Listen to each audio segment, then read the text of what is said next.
जब आप गूगल का नाम लेते हैं तो सबसे पहले आपके जहन में क्या आता है कि क्या गूगल एक सर्च इंजन है। इस पे हम पहले बात कर चुके हैं, लेकिन मेरा ये फोकस है कि अभी हम बात करें कि गूगल क्या सिर्फ एक सर्च इंजन है। गूगल एक बहुत बड़ी कंपनी है, इसको तो हमने पहले डिस्कस कर लिया। लेकिन अगर गूगल सर्च की बात करें तो गूगल सिर्फ एक सर्च इंजन नहीं है, या यूँ कह सकते हैं कि गूगल एक सर्च इंजन रहना नहीं चाहता। और बहुत सारे लोगों ने बहुत सारी जगहों पर ये देखा होगा कि कैसे कैसे गूगल सर्च से बहुत ज़्यादा आगे चला गया है। अगर हम सर्च इंजन की एग्जांपल लें, सर्च इंजन क्या होता है, एक सर्च इंजन का मकसद क्या है। अगर आप कुछ सर्च करेंगे एक सर्च इंजन के ऊपर तो आपका वो एक रिज़ल्ट ला के देगा, जो कि सर्च इंजन का काम है। अगर आपने फॉर एग्जांपल कुछ सर्च किया, लेट्स सपोज कि मूवी का नाम सर्च कर रहे हैं तो वो आपको मूवी का रिज़ल्ट देगा। अगर आपने कोई रेस्टोरेंट का नाम सर्च किया तो आपको रेस्टोरेंट का रिज़ल्ट देगा। इसी तरह से आप जो जो सर्च करते जाएंगे वो उस तरह से रिज़ल्ट देता जाएगा। लेकिन एक आंसर इंजन क्या करता है? एक आंसर इंजन को जवाब देना होता है, क्योंकि वो आंसर करना चाहता है और वो आंसर इंजन बनना चाहता है। तो आंसर इंजन में क्या होगा, फॉर एग्जांपल कि आंसर इंजन से आप सवाल कर सकते हैं, और ना सिर्फ वो उसको सर्च करेगा कि कहाँ कहाँ उसके जवाब पड़े हुए हैं, वो उस सवाल का जवाब देने की भी कोशिश करेगा। फॉर एग्जांपल अगर आप एक सर्च इंजन पर सर्च करें 2+2, तो वो आपको रिजल्ट आके देगा कि 2+2 कहाँ कहाँ पर लिखा हुआ है। लेकिन अगर आप एक आंसर इंजन से पूछेंगे 2+2, तो वो आपको ना सिर्फ ये बताएगा कि 2+2 कहाँ कहाँ लिखा हुआ है, बल्कि वो आपको उसका आंसर भी देगा, जो कि है 4। गूगल की कोशिश है कि वो आंसर इंजन बन जाए, और गूगल बहुत हद तक एक बहुत अच्छा आंसर इंजन बन भी चुका है। और उसका जो अमली नमूना है, जो उसका जो प्रैक्टिकल इम्प्लीमेंटेशन है, वो है गूगल असिस्टेंट। जब आप गूगल असिस्टेंट से कोई बात करते हैं वो आपको उसका जवाब देता है। जब आप उसको कुछ सर्च करने को कहते हैं वो आपको उसका रिजल्ट ला के देता है। सो ये होता कैसे है? ये गूगल में आप लोगों ने अक्सर नोटिस किया होगा कि कैसे डिफरेंट क्वेरीज के ऊपर डिफरेंट रिजल्ट्स आते हैं। तो आज हम कोशिश करेंगे कि वो अंडरस्टैंड कर लें कि क्या गूगल एक सर्च इंजन है या गूगल एक आंसर इंजन है। ये अक्सर एक बहुत बड़ी बहस बन जाती है, लेकिन गूगल स्टार्ट तो एक सर्च इंजन के तौर पे हुआ था, लेकिन गूगल की अल्टीमेट कोशिश ये है, गूगल की इम्कान ये है कि वो एक बेहतरीन आंसर इंजन बनना चाहता है। और गूगल ये चाहता है कि एक वक्त ऐसा भी आए कि उसको आप पूछें भी कुछ ना, और वो फिर भी आपको उसका जवाब दे दे जो आपको उस वक्त चाहिए होगा। तो गूगल की पूरी कोशिश है कि वो उस वक्त उस तरफ जाए। लेकिन फ़िलहाल गूगल से अगर आप कोई सवाल पूछें, गूगल उसके जवाब आपको देता है। सो जब गूगल आपको उसके जवाब देता है, इसका मतलब ये हुआ कि गूगल एक सर्च इंजन नहीं रहा, गूगल बेसिकली एक आंसर इंजन है। तो अगर आप गूगल को सिर्फ सर्च इंजन कहें तो गलत हो सकता है, लेकिन अगर आप गूगल को सर्च इंजन और आंसर इंजन कहें तो दोनों जवाब ठीक हो सकते हैं। आइए चलते हैं और देखते हैं कि गूगल कैसे किस डिफरेंट क्यूरीज के ऊपर किस तरह से अपना रिजल्ट बदलता है, और उसको कैसे वो दिखाता है, क्योंकि उसको शायद लगता है कि मैं कुछ और सर्च कर रहा हूँ और हमें कुछ और देखना चाहिए। Let's see. सबसे पहले मैं 2+2 टाइप करूँगा और देखेंगे उसका क्या रिजल्ट आता है। तो google.com पे जाएंगे और 2+2 लिखेंगे और एंटर करेंगे, तो आपको 2+2 का रिजल्ट मिलेगा, और वो रिजल्ट क्या है, 4। सो गूगल बजाय इसके कि उसको सर्च करता एज अ सर्च इंजन, उसने उसको आंसर दिया है as an answer engine.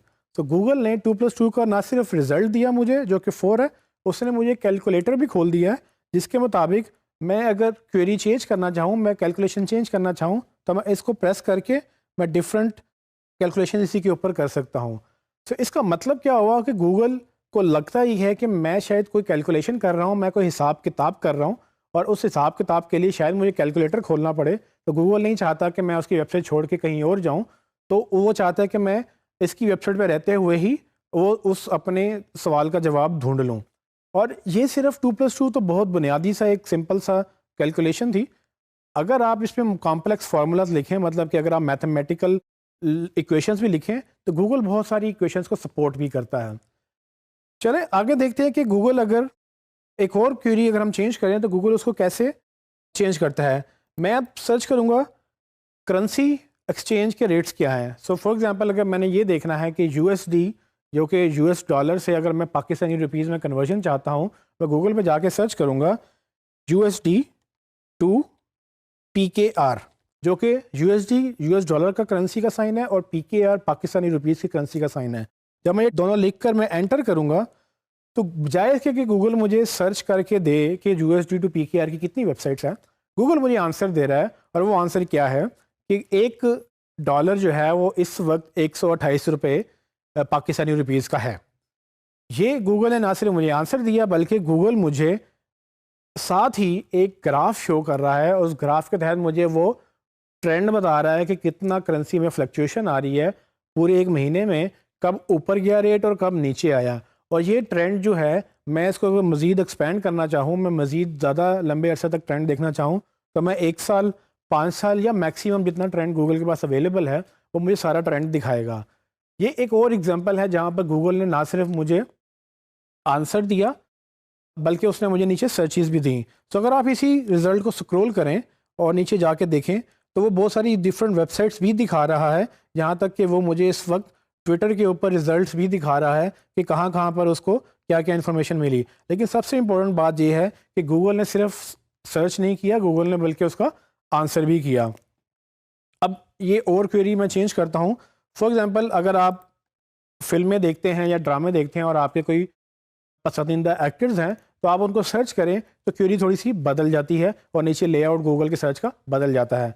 For example, मैं अगर सर्च करूँ फवाद खान, जो कि पाकिस्तान में एक मशहूर एक्टर हैं, अगर मैं उनका फवाद खान का नाम सर्च करूं तो गूगल जब मुझे रिज़ल्ट दिखाता है तो वो फवाद खान का ना सिर्फ विकीपीडिया का रिज़ल्ट दिखाता है, बल्कि राइट साइड पे अगर आप देखें तो उसकी तस्वीरें, उसका बायोडाटा, और अगर मैं थोड़ा सा स्क्रॉल करूं तो उसमें वो मुझे उनकी बर्थ डेट, उनकी हाइट, उनकी बेगम का नाम और उनकी एजुकेशन, और साथ ही उन्होंने किन मूवीज़ में काम किया है, वो सब इन्फॉर्मेशन दिखा रहा है। अब ये चूँकि क्वेरी मेरी बदल गई, गूगल ने ना सिर्फ मुझे सर्च करके दिया, गूगल मुझे चाहता है कि मैं उनकी मज़ीद डिटेल्स भी पढूं। वो ये भी देख रहा है कि हो सकता है अगर मैंने फवाद खान सर्च किया है तो मैं शायद दूसरे भी एक्टर्स को सर्च करूं, जो कि आप स्क्रीन में देख सकते हैं कि वो दूसरे एक्टर्स को भी सजेशंस में दिखा रहा है।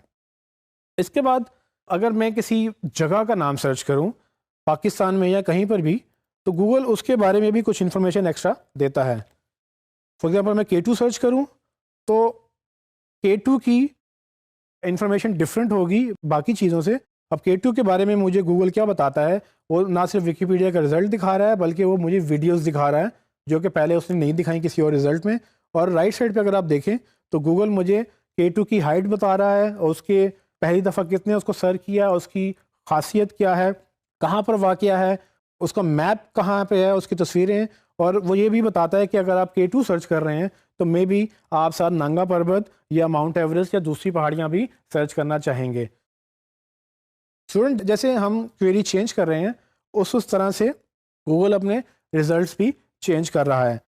अब एक और बड़ी इंटरेस्टिंग बात है कि गूगल सिर्फ इंफॉर्मेशन ही कलेक्ट नहीं करता, गूगल फैक्ट्स एंड फिगर्स को भी एग्जैक्टली शो करता है।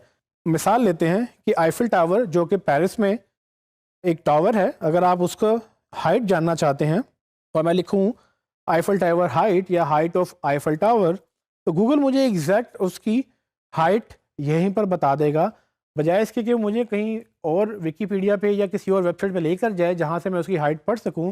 गूगल समझता है कि मेरा सवाल एक बड़ा सिंपल सा है कि मैं आईफिल टावर की हाइट जानना चाहता हूं, तो उसने कहा कि बजाय इसके कि वो मुझे कहीं और भेजे, वो खुद ही उसका आंसर देना चाहता है। जैसे ही मैंने आईफिल टावर सर्च किया, गूगल ने मुझे उसकी हाइट बताई जो कि 300 मीटर है, और उसने साथ ये भी बताया कि अगर आप उसकी टिप तक, यानी सबसे ऊपर ऊंचा पॉइंट है जहां तक उसकी वो टिप जाती है, अगर वहां तक आप कैलकुलेट करें तो 324 मीटर्स उसकी हाइट है।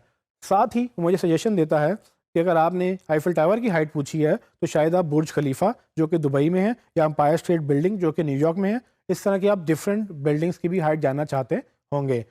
राइट साइड पे वो मुझे उसकी आईफिल टावर की तस्वीर दिखा रहा है, उसका मैप की लोकेशन दिखा रहा है। अगर मैं मैप्स पे क्लिक करता हूँ तो वो मुझे उसके गूगल मैप्स के ऊपर ले जाएगा जहाँ पर मैं उसकी लोकेशन देख सकूँगा। तो ये वो डिफरेंट तरीके हैं जैसे गूगल अपनी डिफरेंट क्वेरीज के साथ ना सिर्फ आपको सर्च रिजल्ट्स दिखाता है, और बल्कि वो आपको आंसर्स भी देता है। तो इससे ये साबित हो सकता है कि गूगल सिर्फ सर्च इंजन नहीं है, गूगल एक आंसर इंजन है, और गूगल मज़ीद कोशिशें कर रहा है कि वो इस आंसर इंजन में बेहतरी लाए और वो ज़्यादा से ज़्यादा आपको अंडरस्टैंड करते हुए आपको वो आंसर प्रोड्यूस करें। तो इससे ये साबित होता है कि गूगल ना सिर्फ सर्च इंजन बनना चाहता है, बल्कि गूगल एक आंसर इंजन है और गूगल की कोशिश है कि वो मज़ीद इसमें बेहतरी लाए और दिन ब दिन वो इसको बेहतर कर भी रहा है।